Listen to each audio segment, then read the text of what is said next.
আসসালামু আলাইকুম রহমতুল্লাহি ওবরকাতুহু।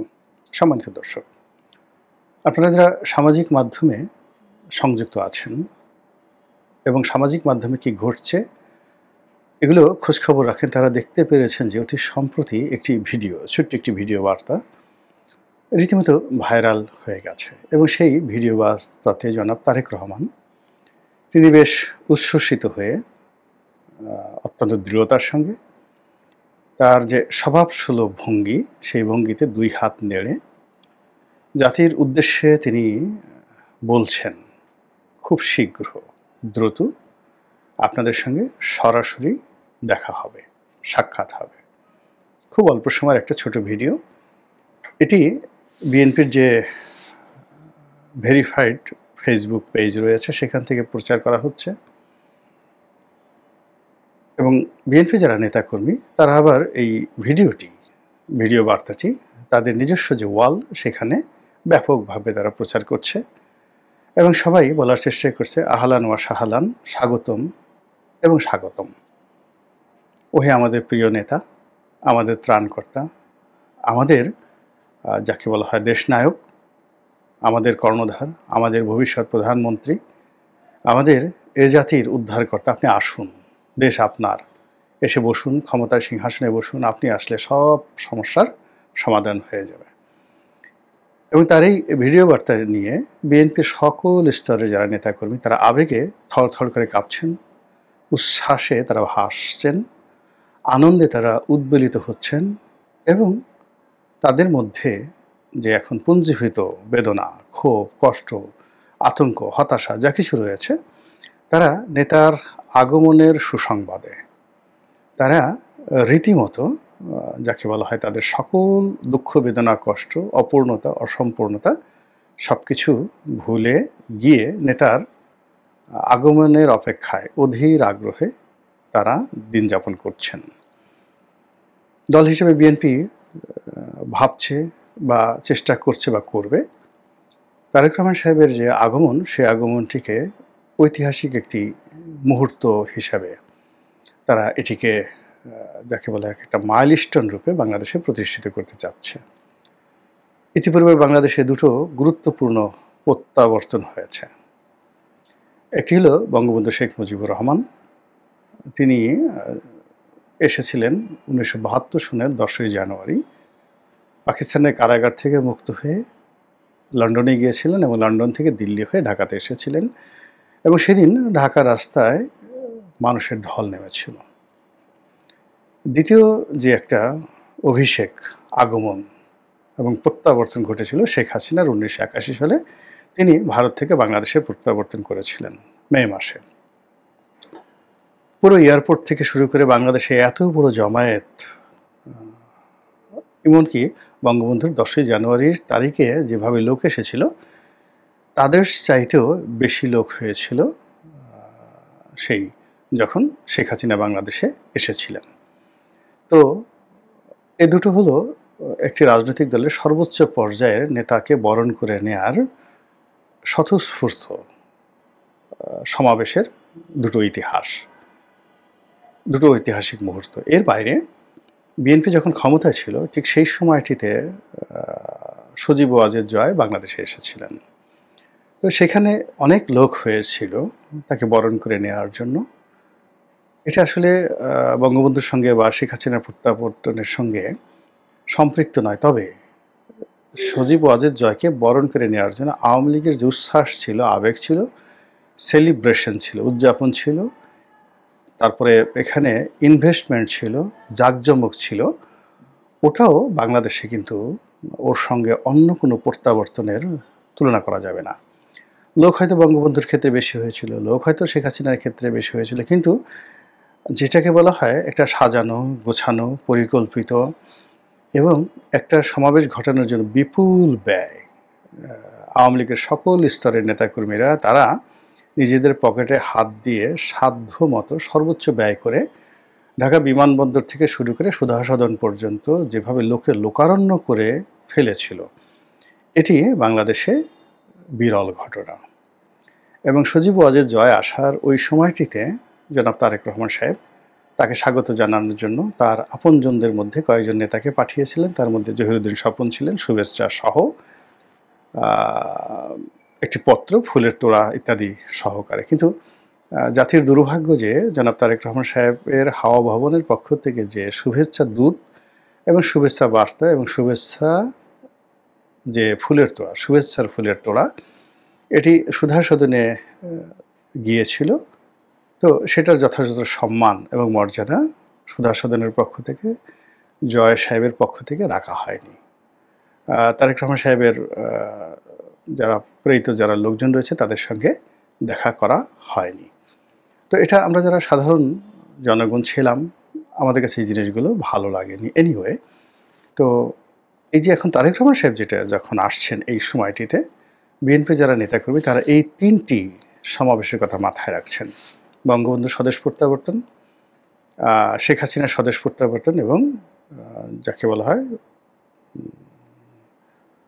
সজীব ওয়াজেদ জয়ের বাংলাদেশ প্রত্যাবর্তন। এই 3টির সমন্বয় ঘটিয়ে লোকে লোকারণ্য করা, তারপর এখানে উদযাপন করা, আনন্দ করা, ফুর্তি করা এবং পুরো সমাবেশ স্থলকে নিরাপদ করার জন্য বিএনপির মধ্যে নিঃসন্দেহে একটা মহাযজ্ঞ শুরু হয়ে গেছে। এর বাইরে তারেক রহমান সাহেব এসে কোথায় থাকবেন? কেউ বলছেন তিনি শ্বশুরবাড়িতে থাকবেন, কেউ বলার চেষ্টা করছেন তিনি একটা ভাড়া বাড়িতে উঠবেন।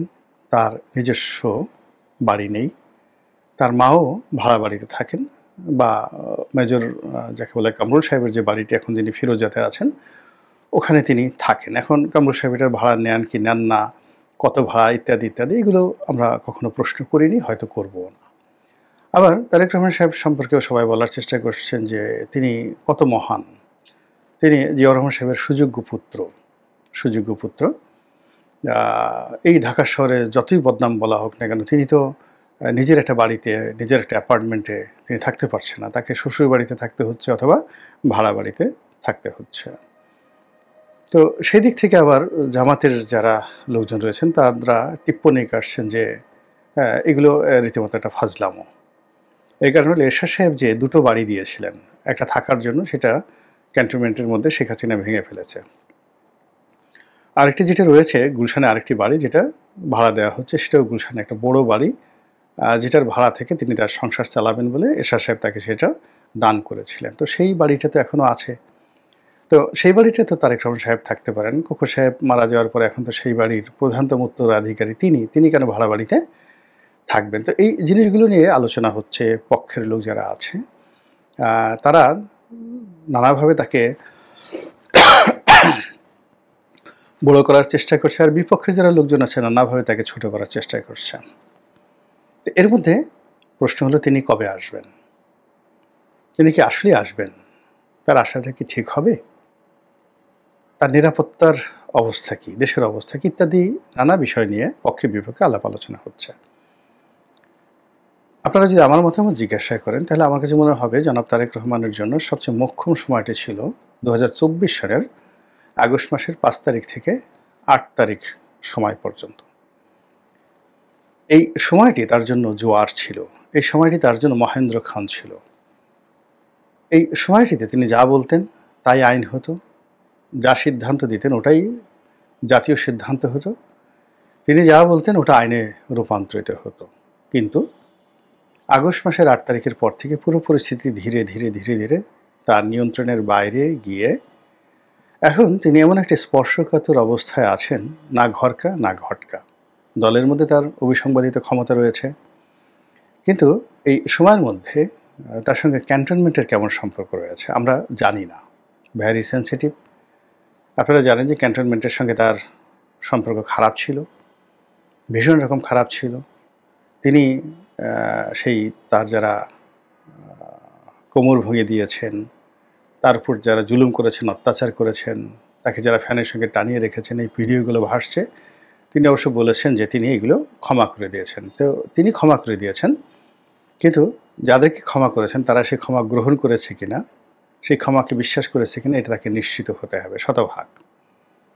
এর কারণ হলো যে এই বিষয়টি নিয়ে তার যে প্রতিপক্ষ রাজনৈতিক দল তারা টিটকারি করছে, টিপ্পনী করছে এবং নানা রকম বাতাস দিচ্ছে, ডালপালা নাড়াচ্ছে এবং চরমোনাই পীর সাহেবের যে বক্তব্য, সেই বক্তব্য এখনও কিন্তু নিদারুণভাবে রাজনৈতিক অঙ্গনে আলোচনা হচ্ছে। তো সেই বিষয়টি বিএনপি যারা কর্তা ব্যক্তি রয়েছেন, সামরিক যারা উপদেষ্টা রয়েছেন, তারা এখানে কি সমঝোতায় এসেছেন এটা আমি জানি না। ২ নম্বর হলো যে সেনাবাহিনীর মধ্যে সেনাপ্রধান, তার বাইরে জামাতপন্থী যে সকল প্রেশার গ্রুপ রয়েছেন তারা, শোনা যায় যে সেখানে হিজবুত তাহরিরও একটা প্রেশার গ্রুপ রয়েছে, তারা যারা বিএনপিকে কখনই ক্ষমতায় দেখতে চায় না, সর্বশক্তি দিয়ে বিএনপিকে প্রতিহত করতে চায়। মানে দুটো গ্রুপ, অর্থাৎ জামাতপন্থী প্রেশার গ্রুপ এবং হিজবুত তাহরির প্রেশার গ্রুপ। কিন্তু যিনি এখন সেনাপ্রধান রয়েছেন মিস্টার ওয়াকারুজ্জামান, তিনি এখন কি চিন্তা করছেন? তিনি কি জামাতের পক্ষে, হিজবুত তাহরির পক্ষে, ইউনূস সাহেবের পক্ষে, নাকি নিরপেক্ষ? এই বিষয়গুলো বিএনপিকে শতভাগ নিশ্চিত হতে হবে, শতভাগ নিশ্চিত হতে হবে।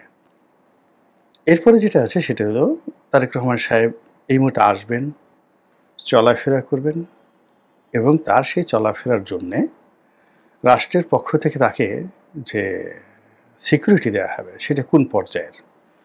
সেটা কি আনসার দিয়ে দেওয়া হবে, বিজিবি দিয়ে দেওয়া হবে, বা পুলিশের যে নতুন ইউনিট করা হয়েছে সেই ইউনিট দেবে, নাকি তাকে এসএসএফ